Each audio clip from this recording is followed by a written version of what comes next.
warahmatullahi wabarakatuh. Jirtu bakkuma jirtanii nagaa fi rabbi isinirra haa jiraatu jecha alhamdulillah nagaa kooti. Haadhatamuu gaaffii tokkos gaafachuun dhufe deebis nan barbaada jechuudha. Gaaffiin kun eenyuun gaafattaa yoo naan jettan Abiyyi gaafatu jechuudha. Isarratti sheer naa godhaati akka isin bira naa gahuu barbaada.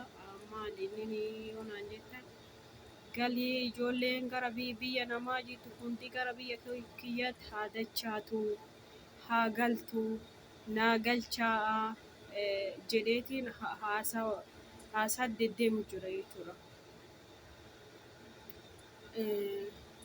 Duras maal baane ammas maal dachaa dura maaltu nu tolee jennaan baane dura maaltu nu dabee jennaan baane amma maaltu nu tolee jennaan dachaana jechuudha.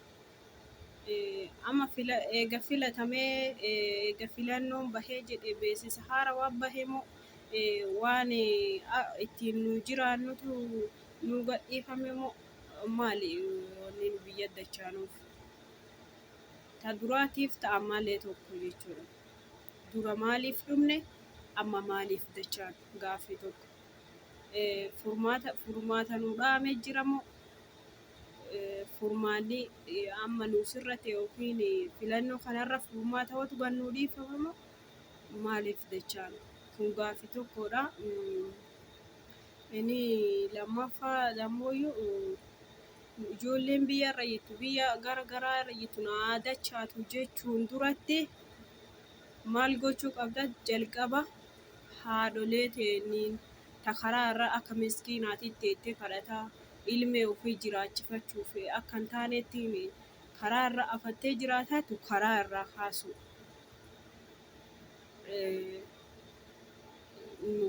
Galii ijoolleen mana namaa jirtu sararatanyoonniti gar biyyaa haa dachaatu jechuun duratti gallee mee faayidaan keenya maali? Faayidaan maal qaba? Abbootiin ilmee jiraachifatuu dadhabe, haadhotii ilmee jiraachifatuu dadhabe, nuuroo widdii ta'e yookiin nuuroo gannuu qannabne yookiin haadholee teennaaf abbootii teennaa karaa irra akka kufanii kadhachuutti hin jiran karaa irraan kaasne. Mee maali furmaannummaan ati nuu malteeti yookiin wanti ati nuu mijeessitee haa galanii jettee haasoftuuf maali inni tokko? Jalqaba waa'ee ijoollee biyya alaa biyya garagaraa jirtu dhaabiitii dhiisii jalqaba miskiina karaa irra kufee jiraachuu dadhabe. Miskiina dhiisiiti kunuu jiraachuu dadhabeera. Kaagattii sawwaa qaba jedhanii yookiin jiru gaarii keessa jira jedhan sunuu jiraachuu dadhabeera. Akkamiin jiraatare akki jiraatan maaliifuu nuuroo widdii ta'e zayitii danda'anii bitan shunkurtiis danda'anii bitan jechuudha. Xeefii silaa ittuun dhiyaatan. Ishee akkamiin bulu? Qonnaan bulaa gatii midhaan inni gurguratu rakkaasa wanni inni bitu widdiidha jechuudha. Maaliif akkana? Osoo qara nuun toltee jettee osoo qara jiruu gaarii keessa jiraataa jiraannee osoo qara gammannee nyaata gahaa fi iddoo gahaa argannee jiraannee maaliif biyya namaa dhufu?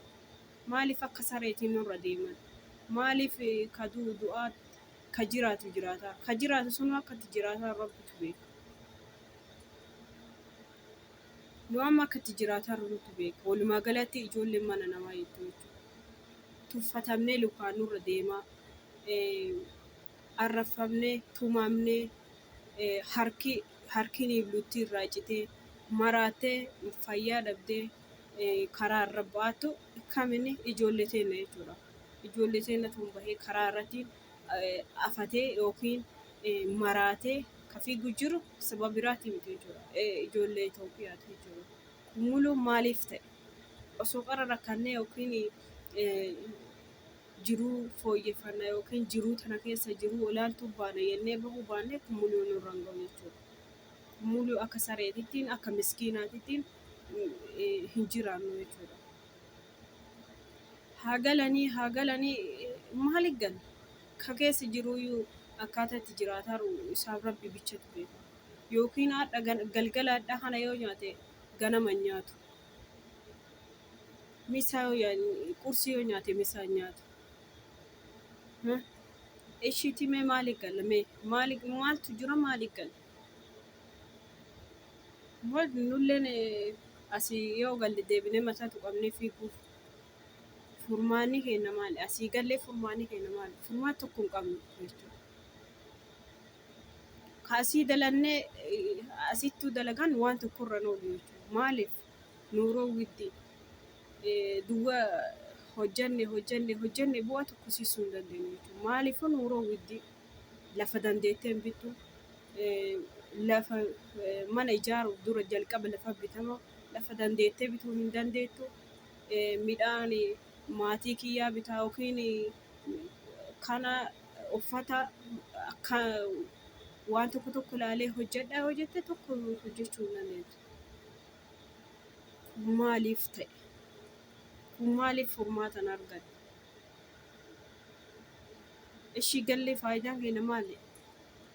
Yookiin fala tokko nuun dhoofne ka barate bu'aa hin arganne ka hojjete bu'aa hin argatu ka barate baratee bakka guddaa hin ga'u. Maaliif jiruun ulfaataadha. Ishii jiruu kana keessatti akkamiin jiraachuu danda'an? Gallee faayidaan nu qabnu maali?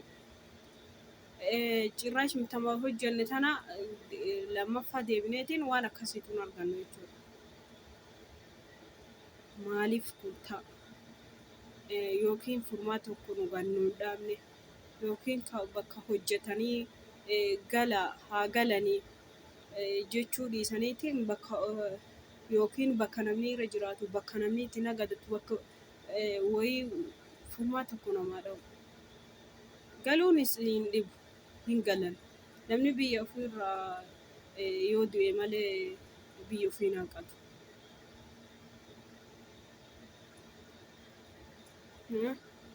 Maaliif gallame?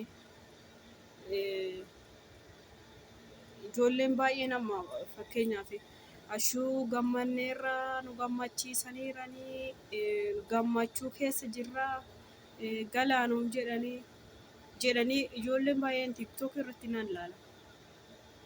Ni naasahan. Gammaddan ishiiti fakkeenyaaf gammaddanii gammanneerra alhamdulillah. Maaliifuu biyya ofii namni jibbu hin jiru. Biyya ofiitti galuu namni jibbu hin jiru. Ishii gallee bu'aan keenya maali? Waa bituu miti halkan takkatti nyaannee waan bullu hin qabnu jechuudha. Maaliif nuuroo widdii waan ta'eef jiraachuun hin ulfaata jechuudha. Namni osoo hin nyaanne osoo hin dhugne jiraachuu hin danda'a? Hin danda'u. Gammannee irraa hashuu jettanii kan ililfattantu jira jechuudha. Mee ililfattanii faayidaan keessan maal? Galtanii bu'aa maalirra buutan? Gariin hin gallu asumaan asitti hafnaa teessoon keenya asumaa lakki nurraa hafu osoo abbaan fedhe galee hin gallu jettani. Tarii allaatti baalli koolii lafa moo maal jedhu baalli lafa moo maal jedhanis tarii allaatti faanti isii lafumaa jedhan. Zoortanii diddanii diduu baatanii illeen inumaan galtan biyya keessanii jechuudha. Haa ta'uutii garuu akka amma ol kaa'atumaan haa galanii jedhan kanaatiin hin danda'amu jechuudha. Dandeenyee hin gallu. Barri nu biyya keenya gallu bara nuuroon qannaste galla jechuudha. Agasiif dammoo nu jedhu. Maal goonaree? Haga duunuun fiqaraa dumataa galu keessattuu uummanni Itoophiyaa osuma galu osuma hojjetu booddee irrattiin biyyama isa nyaata jechuudha. Haa ta'u hundinuu inumaan du'a garuu osoo hojjetee bu'aa takkatti hin mul'ifne osoo hojjetee garaa ofiitii hin quufne osoo uffatee daara rogaa hin baane dhuma jechuudha. Garaa beelaatiin qotanis bu'aan qabu. Waan fedhan hojjetanis bu'aan qabu. Nagadanis bu'aa takkan qabu jechuudha. Osoo irraa milkaayanii gammadanii wanti tun onnaa sixxe jedhanii itti milkoomne osoo waan hojjetan sanuyyuu sirriitti bu'aa irraan argine dhumatan jechuudha. Maaliif ta'e? Maaliif furmaanni tokko nuun dhahamne? Maaliif nuuroon nutti ulfaattee yookiin jiruu uummanni jiraachuu dadhabee kun karaa bahee kadhata, kun mana namaa irra deema, kun waan arge baqa akkuma jiraatu ta'a, kun hataa jiraataa maaliif? Kun rakkina nuuroo iddinatii irraa ka'e jechuudha. Kun maaliif furmaanni tokko nuun dhahamne? Maaliif mana madamii keessatti hin dhumanna? Maaliif jireenyi keenya jiruu ibiddaa ta'a? Maaliif osoo gammannee hin jiraatiin, osoo bakka tokko hin geenne, osoo waan tokko godhannee bakka tokko hin geenne dhumanna? Maaliif jireenya gaarii keessa hin jiraanne? Maali rakkinni keenya? Maalumaaf jiruu qiyaamaa keessa jiraanna? Maaliif furmaata tokko nuun dhoofne? Maaliif haadholeen teenya karaa irra kuftee teetti? Maaliif beelaan dhumatan? Maaliif dhumatti daa'imman? Maaliif uummanni as dhufu jiraachuuf achi nuuroo itti widdii taanaan muduun diqqaa guddaan jedhu, ka ilmaan qaba ilmaan hin qabne jedhu guutuun as dhufu. Garuu as dhufeefi yookiin ka toltii malee kaan inumaan hammaate jechuudha. Gariinis ka carraattu gala, gariinis hin du'a, gariin beelahee beelaaf dhumata, gariin maraatee ala keessa fiiga jechuudha. Kun maali? Rakkina achitti osoo jiruu gaarii keessa jiraatanii yookiin nuuroo widdii ta'uu baateeti as dhufanii maaliif akkanatti lubbuun isaanii baate jechuudha. Dhiirrinis hin dhumatti, intalas hin dhumata jechuudha. Irra baay'inaan kan asitti hojjetu caalaa kan dhumatu caala jechuudha. Kun maaliif ta'e? Saba biraa osoo hin taane saba lammii Itoophiyaa jechuudha. Asii dhumatu, ka beelaa dhumatu, ka maraatee akka maraatuuti karaarra fiigu lammii Itoophiyaati jechuudha. Kun maaliif ta'a? Maal nuun sirranne? Maaliif uummanni keenya akkana dhumata? Furmaanni tokko maaf nuun dhahamne? Galuunis hin dhibu. Furmaanni yoo nu dhahame galuunis hin dhibu. Biyya teenyarra haga duunutti biyya teenya nan qabnu jechuudha.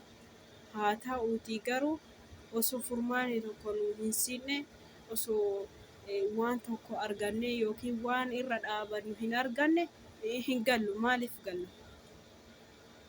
Gallee bu'aan nurra teenyu maali? Yookiin furmaata tokko namaa dhahanii kaanii ittiin galaa jechuudha. Galleetiin walirra affeelamnee dhumatu malee maaltu hafire? Affeelama ta'uu malee wanni tokko wanni hafe hin jiru jechuudha. Kanaafi wanni galleetiin walirra affeelamnee dhumannuuf illee hin jiru. Hin gallu bakka takka haga bakka takka irra gannuu dhaabdanii malee hin gallu waan ta'eef sheer godhaatii walirra daddabarsaatii furmaanni tokko akka nuu dhahamu barbaanna waan ta'eef hundumaaf wanni jechuu dubbachuu jira of bichaaf miti waan ta'eef sheer godhaa walirra oofa akka bakka guddaa argatu jechuun barbaada. Galatooma kanaa achi waan biraa hin qabu. Galatooma. Assalaamu alaikum warahmatullahi